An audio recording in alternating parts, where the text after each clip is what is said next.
Bonsoir à tous et bienvenue dans votre rendez-vous littéraire sur D8, Voyage au bout de la nuit. Pour ceux qui nous retrouvent ce soir et qui se demandent qu'est-ce que je fais sur ce canapé dans ma jolie jupe rouge, nous sommes des comédiennes et des comédiens qui lisons pour vous des classiques de la littérature française et étrangère, mais également du théâtre, des romans contemporains, des scénarios de films. Alors n'hésitez pas à réagir sur les réseaux sociaux avec le hashtag VBN tout au long de cette soirée. Et on serait ravis de compter de nouveaux téléspectateurs parmi notre petite communauté. Parce qu'on a des fidèles dans cette émission et merci à ces fidèles téléspectateurs qui réagissent beaucoup et qui me suivent sur les réseaux sociaux. Je suis vraiment ravie de cette fidélité et de cette petite communauté qui est autour de l'émission.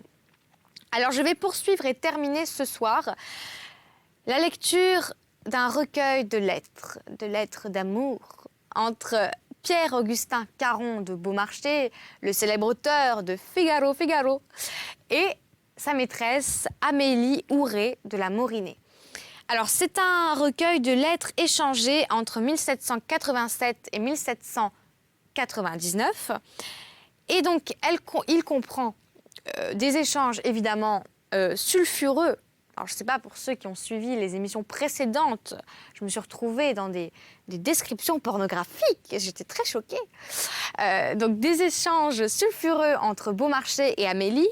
Mais là j'en suis à un moment où il s'agit de lettres entre Madame de Beaumarchais et la maîtresse. Parce qu'en effet, Amélie est carrément venue habiter chez Beaumarchais parce qu'elle était dans une situation financière difficile. Elle s'est dit, pourquoi pas vivre chez mon amant, après tout. Il m'entretient depuis des années, pourquoi je n'irais pas dormir chez lui à côté de sa femme? Faut rien se refuser dans la vie. Et donc j'en suis à ce moment-là de la correspondance. Je vous souhaite une très bonne soirée à tous.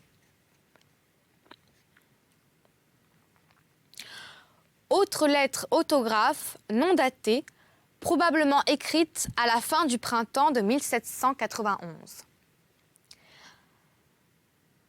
À Madame de la Morinet, rue des Francs-Bourgeois. Rien ne m'est aussi odieux, Madame, que les tracasseries de société. Nous étions heureux et tranquilles avant l'époque où vous avez désiré d'être admise dans la nôtre. Mon profond respect à ma juste déférence pour votre amie, Madame, et ma conduite envers vous jusqu'à ce jour ont dû vous prouver si je savais tenir, même surpasser mes engagements. Aujourd'hui, Madame, c'est vous qui rompez cette liaison pour laquelle vous paraissiez avoir tout fait. Vous l'avez dit, écrit à tout ce qui m'entoure, je ne mettrai plus le pied dans cette maison. Vous étayez cette résolution subite de plusieurs raisons dont les unes sont peu adroites, les autres, j'ose dire, puériles. N'y a-t-il eu que cette cloche qui me fait mal aux nerfs? Et mon esprit géométrique, Madame, ne sait pas se contenter de ces défaites qui cachent sans doute un motif plus réel, mais il les adopte. Plus conséquente que vous, je ne me serais jamais permis de ces dégoûts qui repoussent ou blessent l'amour-propre. Permettez que je m'en tienne à votre résolution.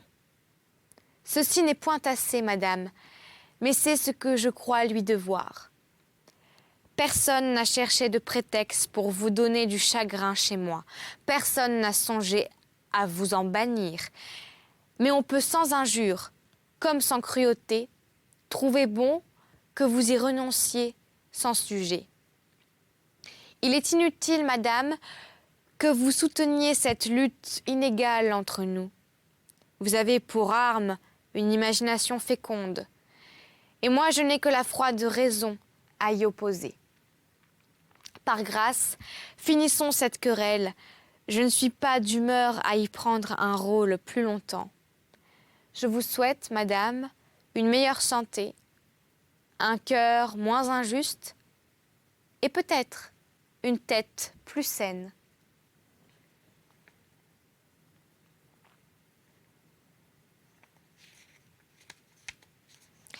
Lettre autographe non datée. À Madame Madame de la Morinay, rue des Francs-Bourgeois. Je ne connais de véritables douleurs, madame, que celles qui peuvent nuire à la paix d'un ménage qu'on fait tout pour rendre heureux. Vos fantaisies l'ont fort troublé. Mais laissons tout cela. Je vous cède, madame, vous êtes libre demain de venir nous voir. Aujourd'hui, j'ai beaucoup de monde pour aller à Eugénie, et tous mes engagements sont faits. Je vous verrai avec les mêmes égards et sans explication sur tout ceci. Mais je dois vous prévenir, madame, qu'eu égard à la saison, je désire qu'il n'y ait plus de jour marqué pour vous recevoir. Vous ferez demander le matin si l'on est libre, afin que je ne sois pas obligée de rester chez moi quand j'ai d'autres arrangements. Ce point arrêté, et celui du spectacle, comptez, madame, sur un profond oubli du passé. Je vous salue et vous attends demain. Elle était très forte, cette Amélie de la Morinay. Tantôt, elle va chez les Beaumarchais, elle s'en va, mais après, on veut bien qu'elle soit re-reçue. Alors, je ne sais pas comment elle est manipulée, mais elle était très forte. Amélie à Madame de Beaumarchais, d'hier soir, jeudi 5 janvier 1792.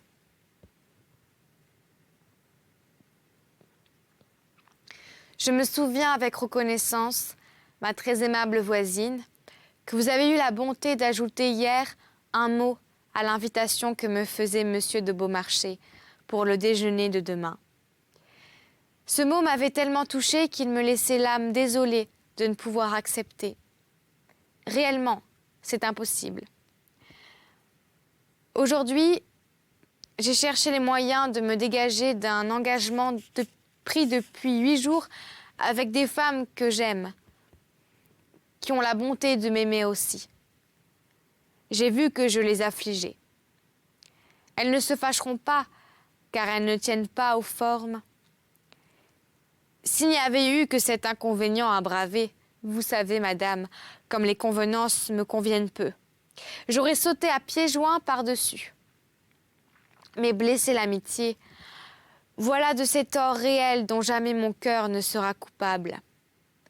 Ignorante en usage, en politique, en morale même, je ne sais rien qu'un sentiment. Pour beaucoup d'individus, ma sensibilité n'est que l'exaltation, ma franchise de l'étourderie, mes affections une fièvre chaude. Mais tout en me traduisant sans connaissance du texte, ces individus s'accordent tous sur la bonté de mon cœur. Et cette justice de leur part suffit à mon repos. Ce cœur imbécile et bon sera demain au milieu de vous. Il s'unira d'intention au beau jour que vous célébrez, souhaitant qu'Abbé Eugénie voie encore dans 100 ans cette solennité. Ouais. Alors je dormirai paisiblement, et j'aime tant à dormir. Cette idée de ne pas vous voir demain, et 1000 autres, m'encrèpent. Recevez mes regrets, ma très spirituelle voisine. De votre grâce, remerciez le véritable amphitryon de vos déjeuners du vendredi d'avoir bien voulu songer à moi. Qu'il me conserve sa bonne volonté. Il est trop aimable et trop sensible pour voir que je sois la victime de mon impossibilité pour demain. J'embrasse le père Génie, la mère Esprit, l'enfant Orphée, sans oublier la noble sœur. À dimanche mon argent.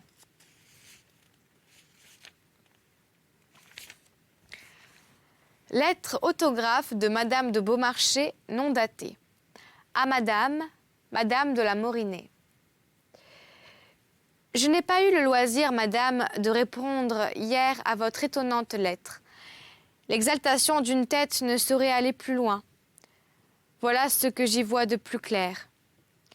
Il n'y a que cela qui puisse justifier certaines phrases que vous vous êtes permis de m'écrire et dont personne, que je sache, ne s'aviserait.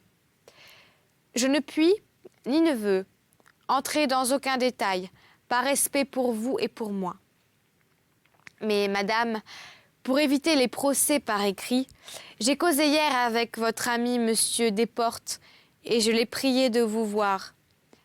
Si d'après la conversation que nous avons eue ensemble, vous ne me jugez pas à votre hauteur, vous trouverez au moins que je suis très simplement et tout platement raisonnable et que je ne suis point inhumaine à votre égard. Il est vrai que je respecte les convenances, parce que c'est en les respectant qu'on acquiert cette considération dont les femmes font tant de cas quand le moment des folies est passé. Il est vrai aussi, madame, que vous ne me trouverez pas crédule sur ce qu'on appelle les passions véhémentes. Je n'abuse point aussi des termes. Ma tête et mon cœur ne s'exagèrent rien.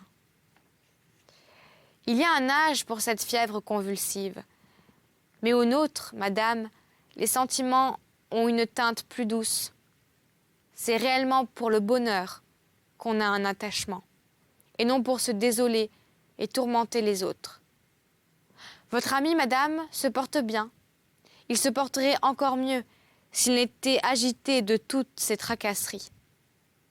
Il sort ce matin. Demain, on le purge. Et voici la dernière lettre que je vais lire. 2 mois, jour pour jour, avant la mort de Beaumarchais, alors que leur séparation était déjà consommée, Amélie fit l'impossible pour se rapprocher de son vieil amant. Elle poussa l'inconscience jusqu'à supplier Madame de Beaumarchais d'opérer elle-même ce rapprochement. Démarche jolie, à laquelle la ménagère répondit sur un ton de dignité offensée qui ne manque pas d'allure. Madame de Beaumarchais à Madame de la Morinet, 27 Ventose en 7, 17 mars 1799. Je ne vous cache pas, madame, que je suis très étonnée que vous vous adressiez à moi pour arriver à monsieur de Beaumarchais.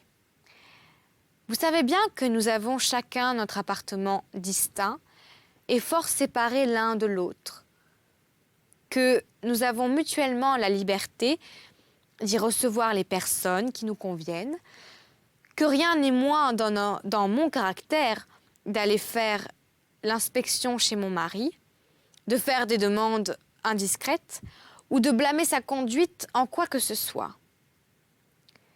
Cette confiance, ce respect, lui sont dus, et c'est ma façon de lui prouver mon attachement. Chacun a la sienne. Vous me permettez de vous dire, madame, que cette crainte de me déplaire me paraît bien peu fondée. Que j'ai peine à croire que vous y ayez songé un instant. La vie indépendante que nous menons dans notre intérieur nous met dans l'heureuse impuissance de nous formaliser d'une visite que chacun de nous a le droit de recevoir. Ma fille vient chez moi assez habituellement. S'il se trouve dans notre société quelqu'un qui ne lui plaise pas, elle regagne son appartement. En retour, j'use de la même liberté. Cette pratique sauve de beaucoup d'ennuis et sauve d'une foule de petites tracasseries domestiques qui achèveraient de nous rendre très malheureux. Je ne sais sur quoi vous fondez, madame, que vous vous mettez odieuse.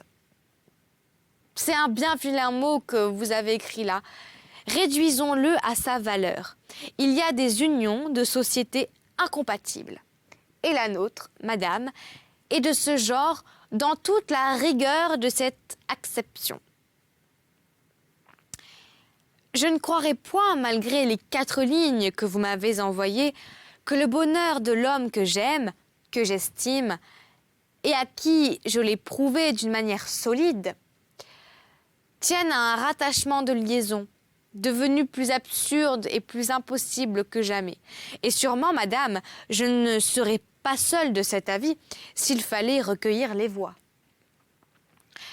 Vous avez une forme d'attachement si fort au-dessus de ma portée que je ne puis m'en étonner, que je ne puis que m'en étonner et me taire. Mais madame, il y a une chose que j'entendrai à merveille. C'est que la raison devenant votre guide, vous fussiez la première, par attachement pour ce même ami, à lui faire sentir l'inconvenance d'un rapprochement qui ne vous apporterait à l'un et à l'autre nulle félicité et produirait le plus méchant effet sur l'esprit d'une multitude de gens à qui vous avez fait part de votre conquête et de toutes les lettres que vous en avez reçues. La publicité, madame, n'est pas une sauvegarde banale. Recevez mes saluts, Madame Beaumarchais.